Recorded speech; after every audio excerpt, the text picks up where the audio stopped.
I've already introduced myself. I think I know everybody now. And I am very excited to be able to tell you about my... Welcome to Love to Learn. Our first sessions will now begin. Okay, I'm right on time. To tell you about a passion of mine, one of my passions, and I call it album making as a legacy. Somebody just asked me, is it like scrapbooking? It is, but I differentiate it because I don't think of it only as a hobby and cutesy. I put the word album making as a legacy because oftentimes albums are missing something. Do you know what I'm talking about? The story. Exactly. Yeah. Oftentimes when I'm working with people and they're doing their pictures, I suggest, you know, could you write a little something about this and explain it? And they will say, oh, my family knows about this. I don't have to do it.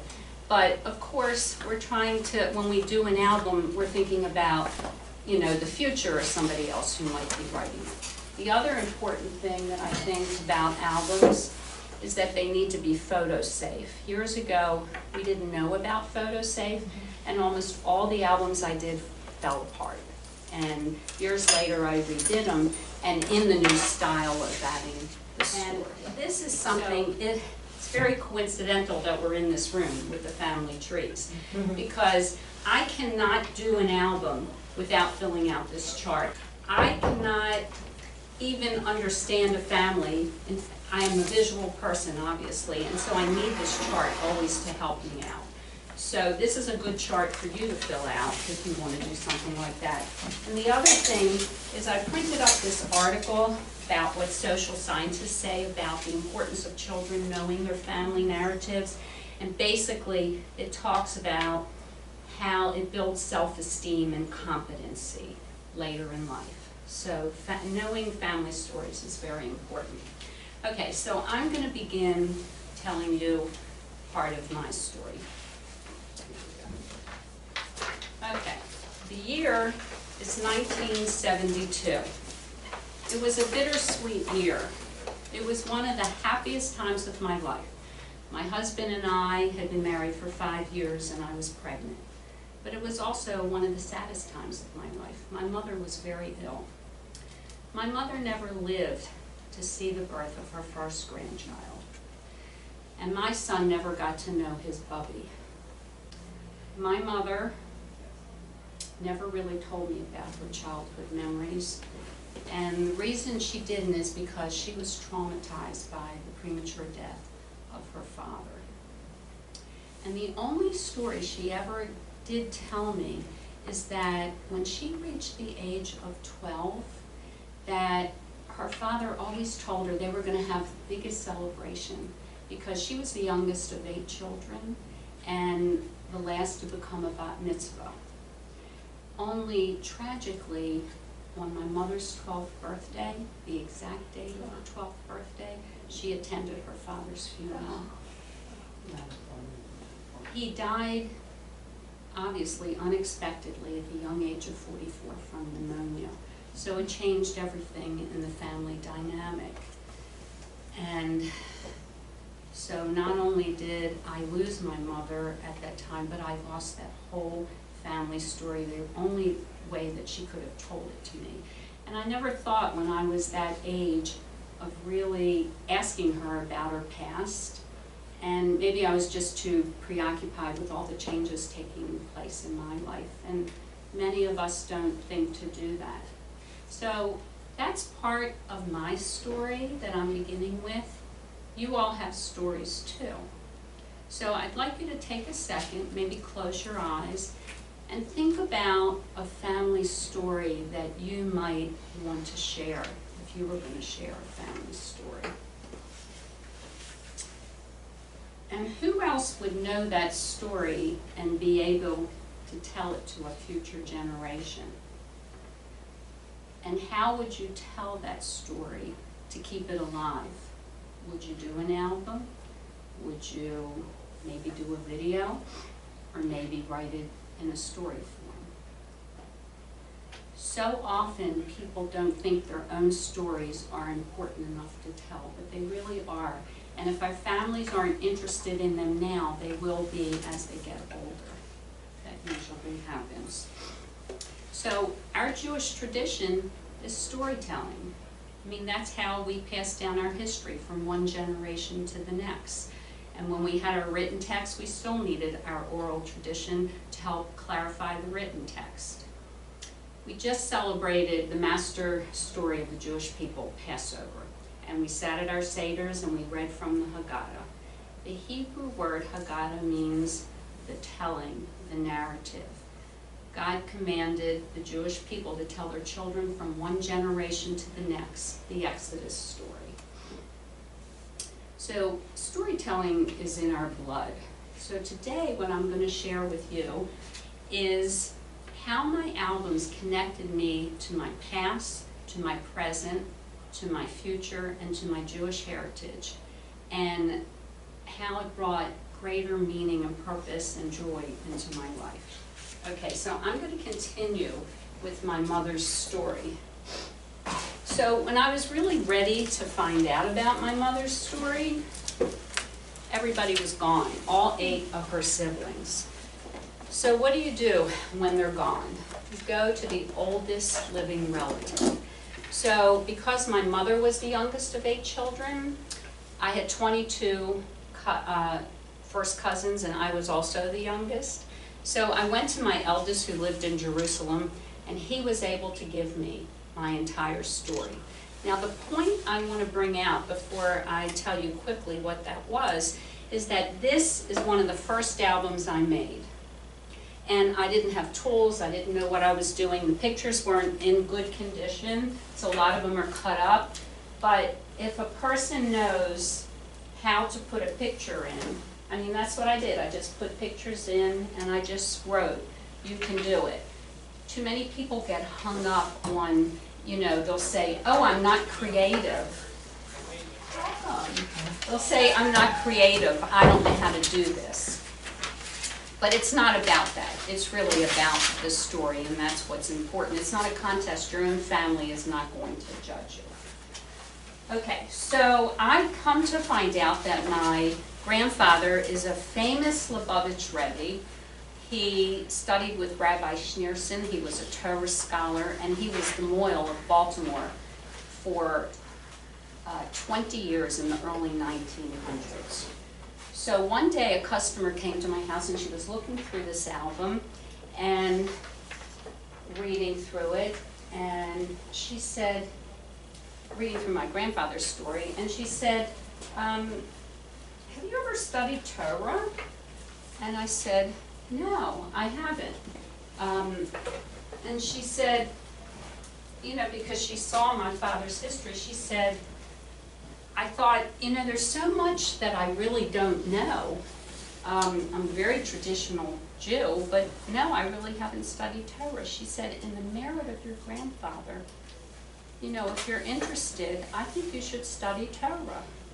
And of course I was willing, so she set me up with a chavrusa and a study partner, and that was the beginning of my journey of Jewish learning, and I haven't stopped since. So this is quite a powerful album. My father's story is equally as fascinating. I'm not going to go into that time-wise, but he had a very difficult, I call his story Sam's journey from Poland to the United States. He actually lived here for 30 years illegally. And he, as he described it, I was always looking over my back. So it was quite a story. Had I not questioned my father or just kind of pulled it out of him again, I wouldn't have gotten the story. That's the main point I want to bring out. If I didn't go seeking it out, I have such a rich history, I would never have known it. My dad did live 30 years longer, so I was, of course, able to find out more. And then, of course, he got to know our son, his grandson. So before I leave the past, I'm going to leave you with an image. I can always remember seeing the image that I can picture is my father sitting with our son when he was 2 years old and reading stories to him in this heavy Yiddish accent. And I always wondered does my son, he's 2 years old, does he understand a word he's saying? But it didn't matter because the connection was building, and it was just so beautiful. So now we're going to leave the past, and we are going to go into more of the present. So now my son is 29 years old, and he decides to move to Boston. So I'm sure a lot of you can relate to that. So many of us have close family that live out of town these days. You know, it's not like the old days when everybody lived in the same town and we sat on porches. Does anybody have a porch, a front porch? Good. Well, you remember the gliders? I wasn't in Baltimore, so I don't know. I'm from Florida. Well, the point is we used to sit on the front porches and tell our stories. You know, nowadays, not only don't we tell our stories, emailing takes too much time. Now we're texting, so that's why these albums are so important to me. It gives me the opportunity to tell my stories. So anyway, my concern, of course, was keeping the connection with our son. So I had a customer, she called me, she was pregnant, she says, I'm due to have a baby tomorrow. She said, can you help me? I want to make an album for my mother's 60th birthday. I told her what to do, she sent her husband over, and I get a call from her 3 weeks later, and she said, I had the baby the next day, and I did all the homework I was supposed to, and I'm ready to make the album. I said, I don't know how you're going to do this. This is your 4th child. She says, don't worry. Everybody goes to sleep early, and I'm up late nursing, and you told me you work on the albums late. I'll come over and we'll work on it. So I was sitting there late one evening with her, and I was thinking to myself, you know, I'm going to be 60 in September, and this is I tell people this is the best gift they're ever going to get in their lives. How am I going to get one? Who's going to make an album for me? My son is now 35 years old. He's newly married. He's starting his own business. And besides, he lives so far away. You know, he doesn't know anything that's going on in my life. How could I ever have an album? So here's an album. And unbeknownst to me, my son and daughter-in-law were in the process of making me an album. They had sent out a letter to family and friends, college roommates, people in my past, and they put together not one but 2 albums of stories, and they actually gave me part of my story. And I can't even tell you what it felt like to get this album, or these albums. It was just unbelievable. For the first time, I was able to experience what others experience that I describe. So they taught me a lesson also in connection, that you don't have to live in the same town to be truly connected and to be able to do something like this. So the image that I'm left with is sitting with my son and daughter-in-law on the couch and reading these albums for hours. They were so proud and excited to show them to me, and I will never forget it. And I think I used a box of tissues. So receiving the album, I was pretty much in shock and confused. I was so confused when I saw them. I didn't understand how could anybody be making me an album when I have all the pictures. So it was quite exciting. So now we're going to move on to the future. So, excuse my back. So my son and daughter-in-law have their first child, and we're blessed to be grandparents now. And of course, you can never see your grandchildren enough, and they were out of town. So I was thinking, how can I stay connected to my grandchildren? So I decided I'm going to keep albums of their lives, and when they're gone, I'll feel connected to them when I'm working on them. And this isn't just an album of pictures. I have a special format when I do this, and if I'm not here, somebody could just read this and understand everything about it. And interestingly enough, by coincidence, or maybe it's not a coincidence, if you look around, there are family trees in this room. And that's the exact format that I was telling you about that I do in all my albums. It's so helpful to have a quick visual. And in fact, when our first grandson was looking at his album, he's named in memory of my dad, Sam. He could actually point out at age 3, he could look at the chart and find Bubby on it and see my father's name was Sam, and then he could find his grandmother on his mother's side that her father's name was Sam. So, you know, even a little child can see that. And, you know, I write things in their albums like their namesake. So I spent a lot of time on writing up how our Jewish tradition is naming, you know, for a character and so forth, and telling them all about it. And he's named for my father and for my grandfather, the Moyle. So I like to keep these albums up. So, for example, I just brought one to show you. You know, he's now 7, but this is an example. It's just filled with stories and pictures. And here we go. Here, see what that says? The family moved to Baltimore. So I have all of that recorded. But these albums really read like storybooks. And as you can see, here are pictures. Here's Sam when he's only 1 year old. Look how engaged he is. I mean, this is a 1-year-old looking at an album, so engaged. And then I took this about a month ago, a little one. They had pulled the albums out. They were sitting on the couch. He didn't even see me taking this picture. He was very engaged in it. So, do you hand print, or is everything typed? I can't see well, from here. I used to hand print all my albums. As I'm getting older, 2 things are happening. My handwriting isn't quite as precise, and I'm telling more and more, so I'm typing because I can't fit it in. I never thought I'd be the type of person that would have so much to say that I can't even fit it in. It just, you know, so you can do either, you know, whatever is comfortable for you. But before we leave the past, I'm going to leave you with the image. Of course, I don't know how my albums are going to, you know, impact the future, but this is the image I leave you with. So we've gone full circle. First, my father was on the couch, and then I'm on the couch with my son.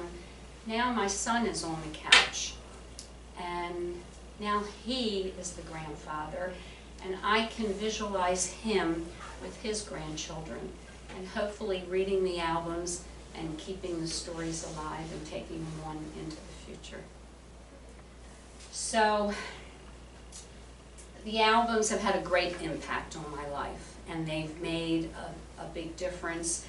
They've given me a purpose because I love what I do, and a lot of meaning in my life. You see how it introduced me to my Jewish heritage too.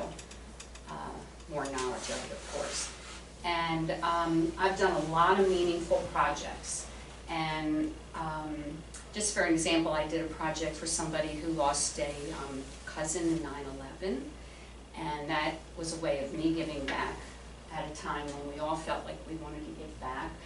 I worked with a family to do an album for their mother's 75th birthday, and when it was done, they told me I was able to help them write stories because of my father's past, coming from Poland, and they told me I brought their Uncle Herbie's dream to fruition. He had just passed away 2 years ago, and this was his dream. And they sent a letter actually to the Jewish Times, and that initiated an article in the Jewish Times. So that's how that started. I don't want to dwell on all these other projects because I have a feeling you may have questions to ask. So I just wanted to tell you one more, show you another album that I liked How many of you have ever bought an ABC album for a child, or read ABC albums? Well, why not customize one? This was so much fun. What I did is I took pictures for about the first year of both of my grandchildren's lives, and I customized their ABC albums, and they're the main character, and they absolutely adored them. They were learning albums. They were terrific. Daddy's little dude. So for example, when Ethan read this album, he was way too young to understand the concept of dreidel, and I stuck one in.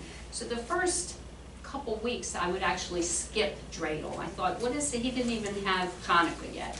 But then I started, every time I got to the dreidel, I would say, I have a little dreidel, I made it out of clay. And then the next day I would read it, I would leave out a word, and sure enough, he could barely talk. I hear him go, I have a little, he go, wait, So it was a real, it's a really good teaching album. And then one other one I made for Sam is Where is Sam? And we spent a year reading this one. This was adorable. Before he could talk, he would point, and then after he talked, he would tell me all about it. I actually copied formats for all these things, so when people come to my house, I share all this with them so they can do it on their own. And I have a picture of the very first time he's looking at it. It has quite an expression. So the last thing I want to tell you is, we have traditional albums, and I love traditional albums. You can put memorabilia in. So for example, here's an ongoing album. This was the Amuno Mosaic project. And I have that all written up. But I have pockets where you can add all kinds of things and brochures in them. But I think there is a purpose to have a traditional, a digital album. Sometimes you may want to have more copies of an album. You can do that digitally. And I have also started to make, I don't do a lot of trip albums, but my children are inheriting so many pictures and so many albums, and they're thick. So who needs thick, travel albums, vacation albums? So now if we take a vacation, I'll do it in digital, and it's flat, because these will get tossed first. It's their lives and the heritage that they're going to really want. But I did this one thing. I took a writing course at the Meyerberg Senior Center because that is not one of my strengths, believe it or not. I'm getting better all the time, but it's so important to me that I really put a lot of effort into it. And it was a course about writing your own stories. I got a lot of ideas, and I wrote many more stories that I never would have thought to journal, about childhood memories and fathers about my fathers. You know who I have on my mind, stories about my father. I have a lot of them in there. But they were in a loose leaf, and they were all typed up. And I thought it would be, because I'm so picture-oriented, it would be interesting to take these stories and intersperse pictures in them. So that's what I did. And I just made this album of stories that were important to me that I want to be able to pass on.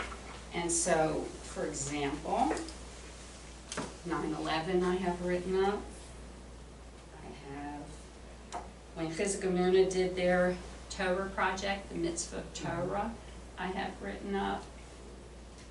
And when I read Torah for the first time, I had to write that up, and I put that in my album. But so things that I want to pass down, but I found it more interesting to incorporate pictures. So I'm going to end here, and I have a feeling you may have some questions that I would like to answer for you. Oh, one last thing. I restored an album. I just want to show you the importance. This was an album, you all know the name of Harold Goldsmith. I've been restoring this. Let me mention, this is Eileen Powers. This is Harold Goldsmith's sister. And I'm actually working now with Eileen in gathering his history for his children. And thank you. You have bar mitzvahs this weekend. I can't believe you came. Thank you. But anyway, I'm sorry. So now I'm going to open it up to questions. Yes, and then, Oh, you can. they can Either go one. first. I already asked Whoever. the question, I'll do a Okay. second one. go ahead. Could you give us some technical information on what archival plastic that you're using to cover, Okay. how you're doing the printing? Because those albums are larger than 8.5 by 11, and most printers from computers won't give larger. So how do you combine Okay, so you're that? talking about with the digital, in No, other words, I'm talking about, well, these are not digital. no, when you said printing, I didn't know what you meant. You have letters, you have words on the page. That's printing. Okay, so I worked with a company called Creative Memories, and they had all the tools and techniques and letters and things, and I used all of their products, and that's what the letters are. Nowadays, when you deal with companies, they're much more aware of standards, of photo safe standards, and you have to make sure that they are photo safe. They will have the little photo safe mark on them. I affiliated myself with this company, and when people come to my home, this is what I sell. Unfortunately, they just went out of business. So I'm kind of like floating. I have all their supplies, but I'm now affiliating with the woman that started Creative Memories, and she started with the new company. But I do have some of these supplies, and if you're interested, you know, I supply them. But when you go to stores, they will be marked photo safe. There's certain standards on them. As far as pens, the pens that I used from Creative Memories, and I still can get them from the new company, are the types that do not smear. You know, you can test a pen. Sometimes if you write with a pen and you put water on it, they'll smear. They have to be permanent and Like a archival. Sharpie, that type, where they sell them at stores and you. But have to- Sharpies will come through on the other side. You need a photo safe pen. I can still supply them, and I can, you know, give you I only know what I can supply. I don't know what's out there necessarily at a Michael's. You know, I've always questioned some of that. But there is more and more knowledge now, and you just have to make sure that they're marked carefully. Well, the reason I ask is that a lot of the albums that I made many years ago, all the photos are faded, and I think it's related to the plastic covering. Even though they said it was photo safe, I question that it was, or it could also be the dyes in the photos. So it's hard to separate technique and the fact that Kodachrome wasn't stable. Right, I think around the 70s we had some very unstable colored photographs. Yeah. And the old type of magnetic albums, I used to have very expensive $60 albums. The company was called C.R. Gibson. And I thought Yeah, I had the I best did. quality. I did all my albums in those. But they are magnetic. The plastic overlay, I'm not sure if that was destroying it or turning it yellow, but it's That's the exactly. glue. And that, you know what it is? It's like a chemical, here I'm just looking, it's like a chemical sandwich that's eating away at your photo. Right. So what do you suggest? I could only suggest the albums that I have and know 100%, but I think there are a lot of photo-safe albums today. You have to look for acid-free, Right. lignin-free. Lignin is what's in newsprint and is, you know, turns things yellow and it becomes brittle. And also our pages are buffered. Buffered means that when you introduce acid into your albums, which would be memorabilia, cards, brochures, things like that, they won't migrate to your pictures. This was a demo album of mine, and I know this is what you're talking about, the yellowing here. Yeah. If any of you have any of these, you should take your pictures out immediately. Keep them, you know, organized. And I took 30 albums apart and slowly transferred them. I did too, and they're all in a box now. Okay. It's just sitting The other there. thing, I have a couple tips for you. The other thing is, people don't use glues anymore, I don't think, but this is what can happen. Oh. Adhesives are very, very important. You have to be sure your adhesives are photo safe. You don't want to be using glue and things like that on your pictures. Another thing that I'll tell you is don't write on the back of your pictures. Many people do that, it can indent them. If it's in a pen, it could come off on a facing picture. We had these photo labeling pencils that I recommended, but I can't get those anymore, that were safe for pictures. But what I would recommend is don't write on your pictures. Just put a piece of paper, organize them, and just, you know, put your stories on paper along with them, and don't write on them. Just a thought, if you took, say, the book and either get a scanner or go to a place that would scan, suppose you have 100 pages, Right. and you scan them to your computer, then they're safe forever. You can always print them as fresh and crisp as they are. And Absolutely. if you have a website, you can go there and look at it on the computer. And so that's, I think, the next You're gonna have logical. to teach me how. Yeah, well, but that way you're absolutely safe and secure. And if you got your box, take your box. Well, I just want you to know my son Peter, Yes, who's I a do know. historian, and we were just sent 110 pictures from a distant relative of my father in World War II. We've seen a few of them, but when we took them out of the box, they had glue on top, they were a mess. They were faded. I still want to know what the glue is, because it's a long story, but my son said, let me take them to his library where he can do that. He scanned them. He brought them home the other day, and we sat at the computer, and it was like looking at a movie with the detail in these photographs from the 30s and 40s were unbelievable. And you know what is so amazing? When I started taking my albums apart and taking them out of the magnetic albums, the pictures were ruined. You know how they sealed and everything, and I was using razor Hard blades. to believe, but Now- true, the first session, outros and Now you intros. can scan these thank pictures. all You of don't our even have to pull them instructors apart, for and coming that's today and sharing their knowledge with that's us. the beauty. The next session Yeah, begins the two at things I wanted to 2:15, add, 15 minutes, thank you. If you have a small picture, say, that's old and irreplaceable, and you scan it, and you look at it on a full screen, you will be stunned amazing. at what's available, number one.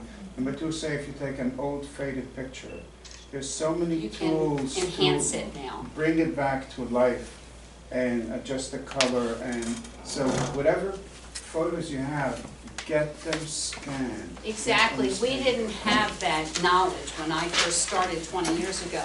And in addition, when you have portraits and you hang them and you frame them, I would make a copy of them today, put those in the frame, and take your portraits and preserve them. These particular albums now with the acid-free pages and buffered and lignin-free, they will protect your pictures better than anything. Just for FYI, if you have boxes of pictures, Yeah. I have a scanner that's literally this big, and it can sit next to you while you watch TV, and you just pop them in and let them slide through. They'll do up to like a 5x7, and I think it's under $100.